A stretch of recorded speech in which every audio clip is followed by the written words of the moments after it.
প্রকৃতপক্ষে বক্তৃতা দেওয়ার মানসিকতা হারিয়ে ফেলেছি।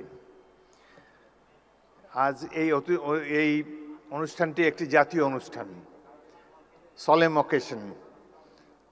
জুলাই যোদ্ধাদেরকে শ্রদ্ধার সাথে স্মরণ করার জন্যই রাষ্ট্র এই অনুষ্ঠানের আয়োজন করেছে।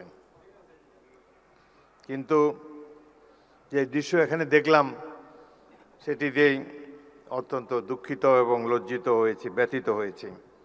সকালটা ভালোই কেটেছিল, টেলিভিশনে দেখেছি জুলাই জাদুঘর উদ্বোধনী অনুষ্ঠানটি। সেখানে মাননীয় প্রধানমন্ত্রী এবং অন্যান্য দেশের বিশিষ্ট ব্যক্তিবর্গ ছিলেন। জুলাই যোদ্ধাদের একটি মিলন মেলা দেখতে পেয়েছিলাম সকালে।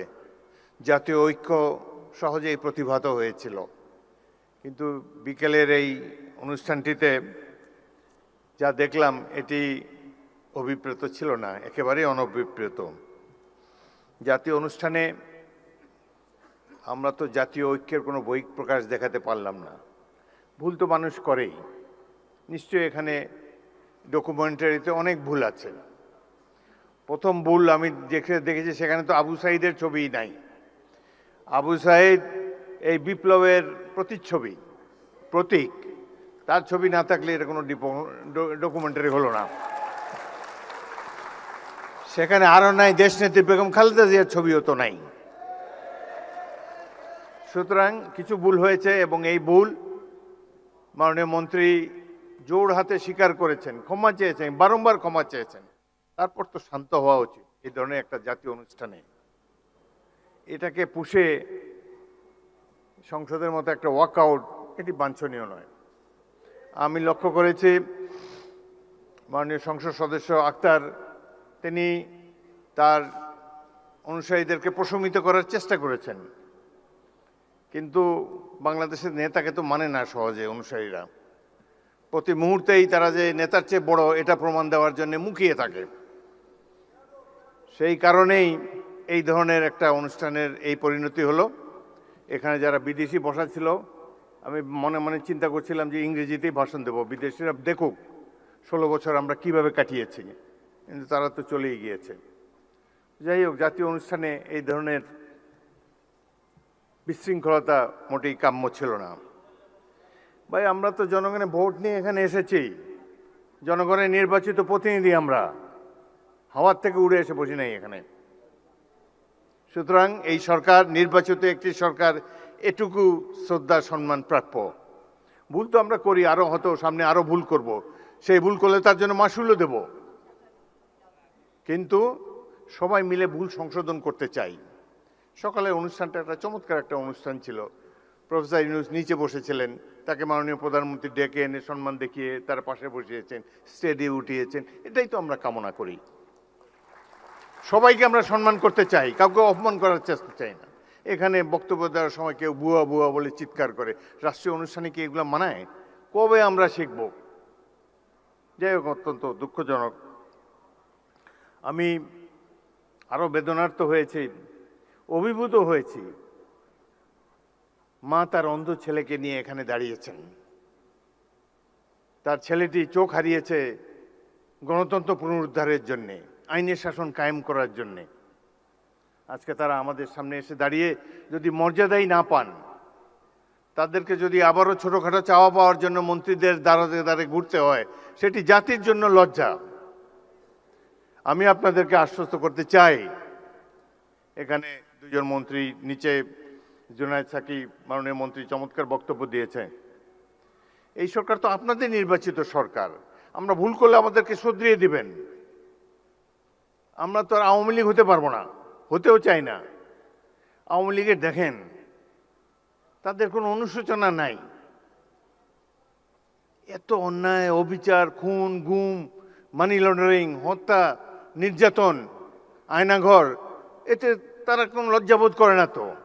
আবার বলে যে ডিসেম্বর মাসে আসেন, দেশে এসে পদার্পণ করবেন। আমরা অপেক্ষা করে আছি, আসেন দেশে। দেশে আছেন, দেখা হবে ইনশাল্লাহ রাজপথে।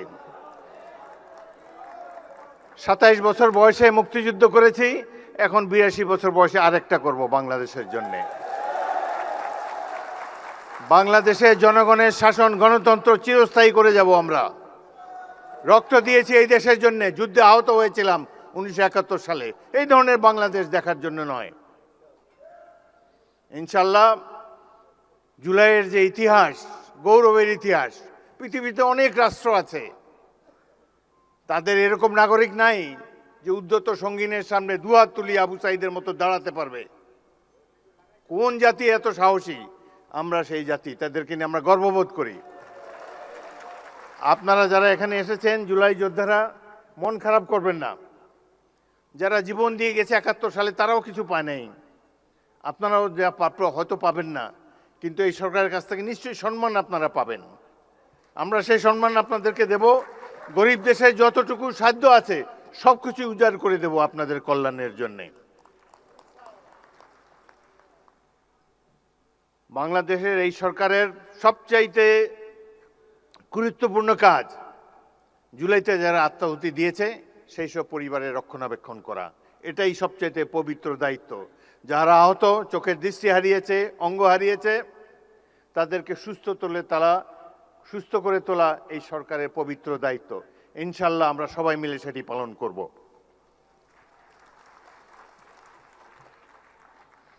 জুলাই গণঅভ্যুত্থান আমাদেরকে রাষ্ট্র পুনর্গঠনের সুযোগ এনে দিয়েছে। আমাদের লক্ষ্য হওয়া উচিত একটি গণতান্ত্রিক, ন্যায়ভিত্তিক, দুর্নীতিমুক্ত বাংলাদেশ, যেখানে প্রতিটি নাগরিক সমান অধিকার ও মর্যাদা পাবে।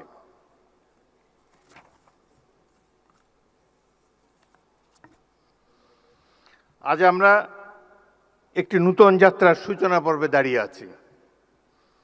এই যাত্রাপথ সহজ নয়, মতের ভিন্নতা থাকবে, কিন্তু জাতীয় স্বার্থ, গণতান্ত্রিক মূল্যবোধ এবং দেশের স্বাধীনতা সার্বভৌমত্বের প্রশ্নে আমাদের ঐক্য, সংযম ও প্রজ্ঞার পরিচয় দিতে হবে। আমাদের সজাগ থাকতে হবে যাতে কোনো বিভাজন, কোনো বিদ্বেষ বা কোনো সংকীর্ণ স্বার্থ যেন আমাদের জাতীয় অগ্রযাত্রাকে ব্যাহত করতে না পারে। আজকে এই দৃশ্যটি একেবারেই অনভিপ্রেত ছিল। ভুল ত্রুটি তো হবেই মানুষের, সেটি আমরা সবাই মিলে শুধরে নেব। কোনো কিছুই তো পারফেক্ট না, মানুষ তো ভুল করতেই পারে। কিন্তু এইভাবে যে বিদেশি অতিথিদের সামনে যে নাস্তানাবুদ হলাম, এটি আমাকে খুবই ব্যথিত করেছে। এবং এই ঘটনায় সবচাইতে খুশি হবে যিনি পাশের দেশে বসে আছেন, তার জন্য অত্যন্ত আনন্দের একটি দিন। যাই হোক, আমরা এটার থেকে ভবিষ্যতেও শিক্ষা নেব। আমি ধন্যবাদ জানাই সরকার সমর্থক যারা এখানে বসে আছেন, আপনারা যারা ধৈর্য ধরে রেখেছেন, কোনো পাল্টা কথাবার্তা বলেন নাই, সেই জন্য আপনাদেরকে ধন্যবাদ জানাই।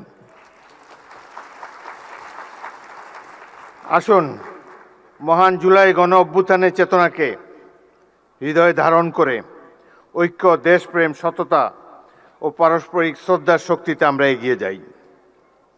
শহীদদের রক্তে অর্জিত এই নতুন সম্ভাবনাকে আমরা একটি বৈষম্যহীন, গণতান্ত্রিক, ন্যায়ভিত্তিক, মানবিক ও সুধী সমৃদ্ধ নতুন বাংলাদেশ নির্মাণে দৃঢ় অঙ্গীকারে রূপান্তরিত করি। 1971-এ মহান মুক্তিযুদ্ধ সংগঠিত হয়েছিল গণতন্ত্র প্রতিষ্ঠার জন্যে। 71-এ এই জনযুদ্ধ ছিল গণতন্ত্র প্রতিষ্ঠার যুদ্ধ। একইভাবে জুলাইয়ের এই যুদ্ধ ছিল গণতন্ত্র প্রতিষ্ঠার জন্যে। কেউ কেউকে বলতে শুনেছি, আমরা কি নির্বাচনের জন্য জীবন বিসর্জন দিয়েছি নাকি? নির্বাচন তো গণতন্ত্রের অনুষঙ্গ। এই দেশে যতদিন গণতন্ত্র থাকবে, সাধারণ মানুষের মত প্রকাশের স্বাধীনতা থাকবে, ততদিনই আমাদের স্বাধীনতা সার্বভৌমত্ব অক্ষুণ্ণ থাকবে। সুতরাং গণতন্ত্র কোনো হেলাফেলার জিনিস নয়। যাদের জনগণের সামনে দাঁড়াবার শক্তি নাই, যাদের সেই অতীত নাই, জনগণ, জনকল্যাণ যাদের মাথার মধ্যে নাই, তারা নানা ধরনের তত্ত্বে সমাবেশ ঘটাবে। অনেক কথা বলার ছিল, কিন্তু রাষ্ট্রপতি হিসাবে সব কথা বলা ঠিক না। ঐক্য বিনষ্ট হয়ে এরকম কোনো কথা বলতে চাই না। আমি খুবই সামান্য মানুষ। এখানে যা কিছু সম্মান দিয়েছে আমাদের দল, দিয়েছে জনগণ, দিয়েছে মহান জাতীয় সংসদ দিয়েছে। আমি ক্ষুদ্র ব্যক্তি, কিন্তু একটি বড় চেয়ার আপনারাই দিয়েছেন, সেখানে বসে আছি। চেয়ারের মর্যাদা যাতে সবসময় থাকে, সেই জন্য, আমার জন্য নয়, চেয়ারের মর্যাদা রক্ষার জন্যে, বাংলাদেশের মর্যাদা রক্ষার জন্যে আমরা প্রত্যেকটি নাগরিক সচেতন থাকব, এই কামনা করে বিদায় নিচ্ছি। আপনাদের সবাইকে ধন্যবাদ।